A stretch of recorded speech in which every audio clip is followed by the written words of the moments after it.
Mifa production Jabarani filɛbagaw ani Ondu TV filɛbagaw an bɛ foli di aw bɛɛ ma. Ni ye aw ka farikolo ɲɛnajɛ kɛnɛ dayɛlɛni a y'aw an ka bi bakurubaw la an bɛna an da don fɛn min ye CHAN 2024 ale labɛnw daminɛra déjà an ka équipe nationale fɛ n'o y'an ka équipe nationale locaux ye u kan ka don kaba la. An bɛn'o ɲɛfɔ ye. N'an bɔr'o kɔnɔ Mali ka championnat national ale fɛnɛ tile sabanan dolantan olu jaabi dɔw b'an bolo dɔw ma tan ani fo ka se classement ma an bɛn'o jaabiw di aw ma. Ka fara farafinna dolantan jaabiw fo ka se farajɛla dolantanw olu de bɛna k'aw tulo garisɛgɛ ye bi. Ka bi jamu d'aw tulo kan aw denkɛ n'aw balimakɛ Cheikh Bukadɛri Magasu ani kanubaw bɔ wele ko Momosu a y'aw bisimila.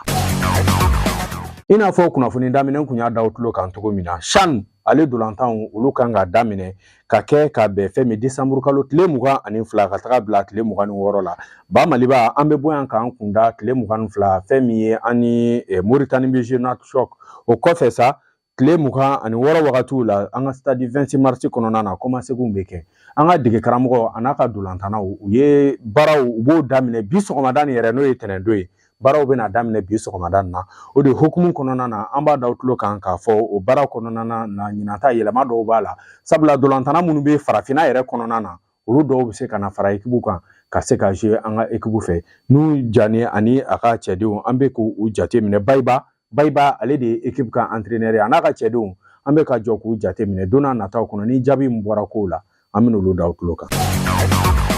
N'an bɔr'o kɔnɔ an bɛna an ka aigliw olu ka kunnafoni na n'a bɛ f'a ma ko NUDESEC i bɛ a jate minɛ Nɛnɛ Dorgelès dɔgɔkun kɔnɔna na ale ye a ka tɔn n'o ye Red Bull Salzbourg olu ka cilo filanan Nɛnɛ ale y'o don o ni tɔn tun bɛ ɲɔgɔn na o ye Rapide de Vienne nin bɛna kɛ Nɛnɛ yɛrɛ ale ka cilo duurunan ye ɲinan san kɔnɔ. N'an bɔra yen Mohamed Kamara ni bɛɛ b'a wele ko camancɛ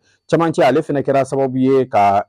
passe décisive kɛ passe décisive min kɛra sababu ye ka a ka tɔn k'u permettre ka se ka bi égaliser o ni tɔn tun bɛ ɲɔgɔn na o tɔgɔ ye Al Ahly ye an b'a fɔ a fɛnɛ jɔyɔrɔ bonyara nin dolantan na. N'an bɔr'o kɔnɔ an ka dolantanna min bɛ ballon ta Auxerre ni a tɔgɔ ye Lassina Sinayogo olu ni Paris Saint-Germain tun bɛ ɲɔgɔn na dolantan banna fufu Sinayogo a jɔyɔrɔ bonyara nin na kosɛbɛ sabula ale yɛrɛ sanga 83 a y'o ta nin dolantan na o kɔfɛ ka jɔyɔrɔ di mɔgɔ wɛrɛ ma. Nin ye kunnafoni duman ye k'a ɲɛsin an ka dolantanna ma mun tɔgɔ ye Jadje Samaseku n'ale ye cɛmancɛmɔgɔ ye. An y'a ye Jadje saison bɛ dayɛlɛ wagati min na place kun t'a la a kun tɛ ka place sɔrɔ nka nin wagati in na Jadje a jɔyɔrɔ bɛ ka bonya a ka tɔn kɔnɔ dɔɔni k'a sababuya kɛ a bɛ ka jouer wa o yɛrɛ tɛmɛnen kɔ u ye dolantan min kɛ ni Fribourg ye an b'a fɔ a ye note ɲɛnama sɔrɔ o la 10 sarada a ye kuru 7 sɔrɔ n'a bɛ f'a ma ko 7/10. An bɛ bi aigle kunnafoniw k'o kun cɛ ni Yves Bissouma ye n'o y'an ka capitaine ba ye olu ni Chelsea tun bɛ ɲɔgɔn na Yves yɛrɛ ale kɛra titulaire ye nin dolantan na an b'a da tulo kan k'a fɔ Yves a ye sanga 79 a y'o ta nka match nin kɔnɔ a ye penalty kelen kɛ mun yɛrɛ kɛra sababu ye a ka tɔn cira wa ale yɛrɛ fɛnɛ note min sɔrɔ o ye 6,4/10 ale y'o de sɔrɔ nin fɛn kɔnɔna na. N'an bɔra yen an bɛna an ka championnat national la n'o ye Ligue 1 Orange Pro o ye an b'a fɔ championnat kura y'anw fɛ yen nɔ n'a bɛ f'a ma ko championnat professionnel Mali kɔnɔna na o tile sabanan jaabiw la sa AS Police ale binna AS Dugu 7 ɲɛkɔrɔ o banna 2-0 AS Korofina ye sebaya sɔrɔ FC Jaraka 1 ani Kanangolo Étoile du Mande ale binna Espagne ɲɛkɔrɔ 1 ni Kanangolo AS Real 11 créateurs o banna 2-0 o kɔfɛ sa dolantan minnu kan ka kɛ n'olu bilalen don dɔgɔkun wɛrɛw la Africa Foot ale bɛ Stade Malien bisimila o kɔfɛ Joliba AC ale ni AS Bakarijan olu bɛna ɲɔgɔn sɔrɔ jɔyɔrɔ ko la sa classement na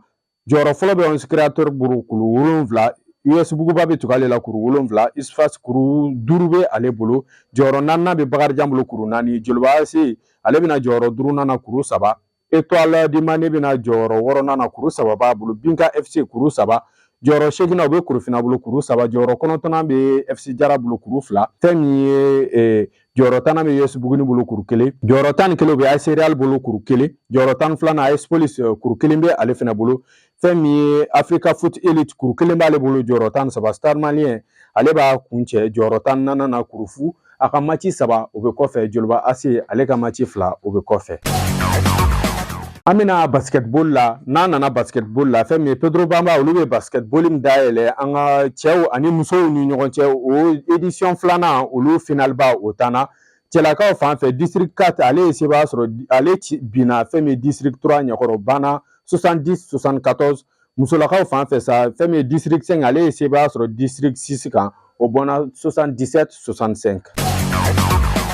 Nin wagati na an bɛna Ligue africaine des champions an b'o dayɛlɛ an ka tɔnw olu fɛnɛ tun bɛ kɛnɛ ma o de hukumu na an b'a da aw tulo kan k'a fɔ Ligue ale siɲɛ filanan o dolantanw tun bɛ ka kɛ wa nin kun ye histoire ye anw fɛnɛ bolo sabula Ligue dolantan a ka kɛ anw yɛrɛ fɛ yan ba Maliba kɔnɔ n'o ye phase de poule ye nin kun y'o siɲɛ fɔlɔ ye o histoire kɔnɔna na Joliba AS ale tun bɛ ka Pyramide FC bisimila an b'a fɔ dolantan a banna fu ani fu ka taga tɔn fila bɛɛ kanu na nka hali ni y'a sɔrɔ résultat ɲuman tɛ anw fan fɛ sabula an ka laɲini kun ye an ka Joliba AS ale bɛ se ka sebaya sɔrɔ cogo min na nka an b'a fɔ an bɛ kalan bulon na Ligue kɔnɔ sabula nin ye anw siɲɛ fɔlɔ y'a la an dalen don a la don n'a nataw kɔnɔ Joliba u bɛna se k'u jɔ u jɔyɔrɔ la an bɛ se ka mun fɔ nin na kɔni hali bi Joliba ɲɛfɛla olu de sen ma daja nin dolantan na k'a sababuya kɛ u ye celu caman jɛ celu minnu tun bɛ se ka kɛ bi ye n'olu tun bɛ taga an ka avantage la o de la an b'a da u tulo ka dolantan nin ale daminɛra depuis jumadon fɛn min ye Sakarada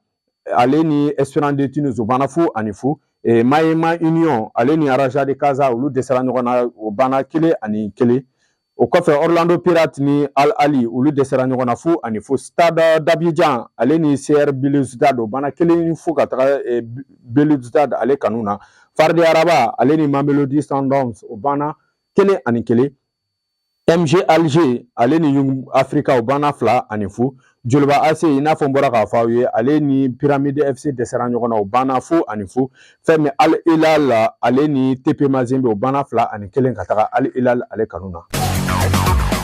o kɔfɛ an bɛna Coupe de la Confédération na o fɛnɛ la an ka équipe ale fɛnɛ kun bɔlen don n'o ye Stade Malien de Bamako ale fɛnɛ tun bɛ déplacement na k'i kunda fɛn min ye Angolakaw fɛ yen i bɛ a jate minɛ ani CD Lunda Sul ale n'olu de tun bɛ ɲɔgɔn na dolantan nin a kɛra dolantan jijalen a kɛra dolantan cɛsirilen a banna 1-1 ka taga tɔn fila kanu na i bɛ a jate minɛ o ye résultat ɲuman Stade bolo sabula ka bɔko fɔlɔ ale kun ye sebaya sɔrɔ o la 2-0 nin bɛ kuru naani di Stade ma o de hukumu kɔnɔ dolantan ninnu bɛɛ tan na kunun dimanche n'o ye tile filanan ye Coupe de la Confédération na o kɔnɔna na sa fɛn min Black Bull M ale ni Al Masry dɛsɛra ɲɔgɔn na 1-1 CD Lunda i n'a fɔ n y'a fɔ cogo min na ale Stade bisimila o banna 1-1 fɛn min ye Orapa United ASEC Mimosa o banna 0-0 Stellenbosch FC ale binna RSB Barkan ɲɛkɔrɔ o banna 3-1 CS Constantine Simba o banna 2-1 Jaraf USM d'Alger o banna 0-0 Enyimba Zamalek o banna 2-2 fɛn min ye Bravo Domakis ale ye sebaya sɔrɔ CS Sfaxien o banna 3-2 n'an bɔra yen an bɛna Europe n'an nana Europe an bɛna u ka championnat national la dɔgɔkun tɛmɛnen na fɛn min ye an b'a daminɛ Fransikaw fɛ yen nɔ olu ka Ligue 1 o tile 14nan o jaabiw la sa Lille Brest o banna 3-1 fɛn min ye Auxerre Paris Saint-Germain o banna 0-0 Saint-Étienne Marseille o banna 2-0 ka taga Saint-Étienne kanu na yen classement na sa jɔyɔrɔ fɔlɔ o bɛ Paris bolo kuru 34 Marseille bɛ tugu a la kuru 29 l'AS Monaco o bɛ tugu a la kuru 29 jɔyɔrɔ 4nan o bɛ Lille bolo kuru 26 France championnat kɔnɔna na bi fɛn min ye u ka classement des meilleurs buteurs jɔyɔrɔ fɔlɔ o bɛ Jonathan David bolo ale ye celu 11 don Barcola bɛ tugu a la celu 10 Greenwood celu 10 a bɛ kuncɛ ni Kalwendo ye ale ye celu 6 kɛ n'an bɔra yen an bɛ taga Angleterre Premier League anglais olu tile 15nan jaabiw la sa an b'a da u tulo kan k'a fɔ dolantan kelen ale ma se ka kɛ Everton ale tun bɛ ka Liverpool bisimila o bɔra dɔgɔkɔrɔ ka sababuya kɛ neige ka kow ye nka dolan minnu sera ka tan sa Crystal Palace Manchester City o banna 2-2 Fulham Arsenal 1-1 Tottenham ale ye sebaya sɔrɔ Chelsea kan o banna 4-3 o dolantan an kun y'an da don a la Yves Bissouma ale yɛrɛ jouera nin dolantan na nka ale ye penalty 1 yɛrɛ kɛ penalty min n'o tagara Chelsea kanu na o kɔfɛ Manchester United binna yɛrɛ fɛ Nottingham Forest ɲɛkɔrɔ banna 3-2 yen classement jɔyɔrɔ fɔlɔ o bɛ Liverpool bolo kuru 35 a ka dolantan kelen bɛ kɔfɛ jɔyɔrɔ filanan bɛ Chelsea bolo kuru 31 jɔyɔrɔ sabanan o bɛ Arsenal bolo kuru 29 jɔyɔrɔ naaninan o bɛ Manchester City bolo kuru 27 yen nɔ meilleur buteur o classement na i bɛ Alan sɔrɔ kuru 13 Mo Salah kuru 13 Cole Palmer kuru 11 ale y'o don a bɛ kuncɛ ni Chris Wood ye ale ye celu 10 o don n'an bɔra Angleterre an bɛna Espagne n'an nana Espagne olu bɛ journée 16nan na o dolantanw na sa jaabi minnu sɔrɔl'o la Betis Séville Barcelone o dolantan banna 2-2 i bɛ a jateminɛ a kɛra dolantan jijɛlen parce que FC Barcelone ale bɛ celu don maa ninnu b'a égaliser penalty la Barça bɛna celu filanan don match bannen yɛrɛ sanga 94 ani sanga 4 o bɛna Barça ka cɛlu jibɔ o bɛ kɛ 2 ni 2 ye an b'a fɔ k'a daminɛ novembre la kana décembre la Barça ye point caman perdu point mun yɛrɛ bɛ se k'a to Real Madrid ale ka match laban bɛ kɔfɛ n'a sera k'o gagner a bɛ se ka tɛmɛ Barça la ni kuru kelen o de hukumu kɔnɔ sa Girona Real o banna 3 ani fo ka taga Real kanu na Mbappé ale ye cɛlu don ni dolantan na Athletic Bilbao ye sebaya sɔrɔ Villarreal ka 2 ni 0 Atletico Madrid Sevilla o banna 4 ani 3 yen classement jɔyɔrɔ fɔlɔ bɛ Barça bolo kuru 38 jɔyɔrɔ filanan bɛ Real bolo kuru 36 a ka match kelen bɛ kɔfɛ jɔyɔrɔ sabanan o bɛ fɛn min ye Atletico bolo kuru 35 a fana ka match kelen bɛ kɔfɛ Athletic Bilbao kuru 32 a fana ka match kelen o bɛ kɔfɛ ye meilleur buteur la sa Robert Lewandowski but 10 ani 6 Rafinha but 11 Ante Budimir but 10 Mbappé but 9 Vinicius Junior but 8 olu y'o don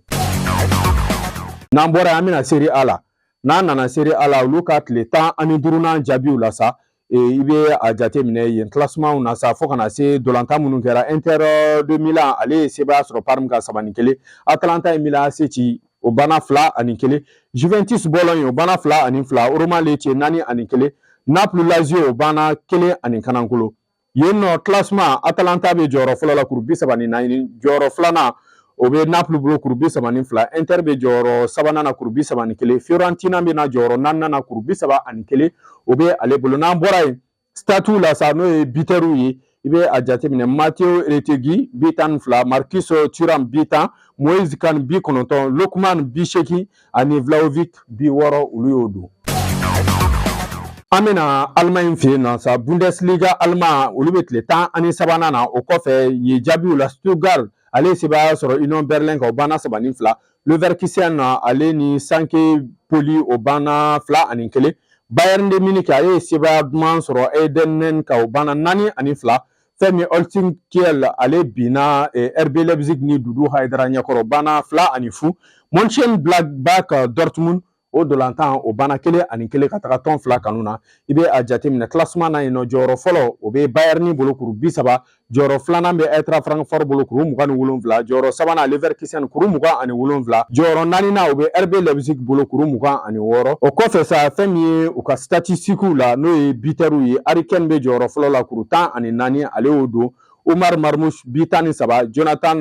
Burkar but 10 a bɛ kuncɛ ni Jamal Musiala ale ye but 8 don Musiala ale ye but 8 don o bɛ kɛ ka Allemagne olu ka championnat meilleur buteur k'o kuncɛ n'an bɔra yen nin wagati na an bɛna Ligue européenne des champions k'a daminɛ mardi ka taga bila mercredi o dolantan minnu fɛnɛ n'olu programmelen don olu kan ka kɛ a bɛna o jaabiw sɔrɔ an ka kunnafoni wɛrɛw la olu tɛ dɔwɛrɛ ye tarata don n'o bɛ bɛn mardi ma Dinamo Zagreb ale ni Celtic Glasgow olu bɛ ɲɔgɔn sɔrɔ Girona ale bɛ Liverpool bisimila fɛn min ye Brest PSV Eindhoven olu bɛ ɲɔgɔn sɔrɔ Shakhtar Donetsk ale ni Bayern de Munich olu bɛ ɲɔgɔn sɔrɔ fɛn min ye Club Brugge Sporting olu bɛ ɲɔgɔn sɔrɔ RB Salzburg PSG olu bɛ ɲɔgɔn sɔrɔ RB Leipzig Aston Villa olu bɛ ɲɔgɔn sɔrɔ Leverkusen ale ni Inter de Milan olu bɛ ɲɔgɔn sɔrɔ Atalanta ale bɛ Real Madrid o bisimila mercredi dolantanw na sa Atletico Madrid Slavia Bratislava olu bɛ ɲɔgɔn sɔrɔ Lille ale bɛ Sturm Graz bisimila Benfica bɔlen olu bɛ ɲɔgɔn sɔrɔ Milan AC ale bɛ Étoile Rouge bisimila Dortmund ale bɛ le Grand FC Barcelone ale b'olu bisimila fo ka se Feyenoord Sparta Prague olu bɛ ɲɔgɔn sɔrɔ Juventus Manchester City olu bɛ ɲɔgɔn sɔrɔ Stuttgart Young Boys olu bɛ ɲɔgɔn sɔrɔ Arsenal Monaco o bɛ kɛ ka mardi dolantan olu kuncɛ ni jaabi minnu bɔr'o kɔnɔ ni Ala ma baasi kɛ an bɛna ɲɔgɔn sɔrɔ olu kɔnɔna na an bɛ foli di aw bɛɛ fɛnɛ ma o de fɛnɛ bɛna kɛ bi ka farikolo ɲɛnajɛ ka ale kuncɛ an bɛ bɛɛ fo ka bɛɛ waleɲuman dɔn fɛn fɛn ku tulo b'an na an ka assistant ale b'an kɛrɛfɛ n'o ye Yuma ye an bɛ foli di a fɛnɛ ma ni Ala ma baasi kɛ semaine wɛrɛ an bɛ ɲɔgɔn sɔrɔ aw k'an bɛn shukran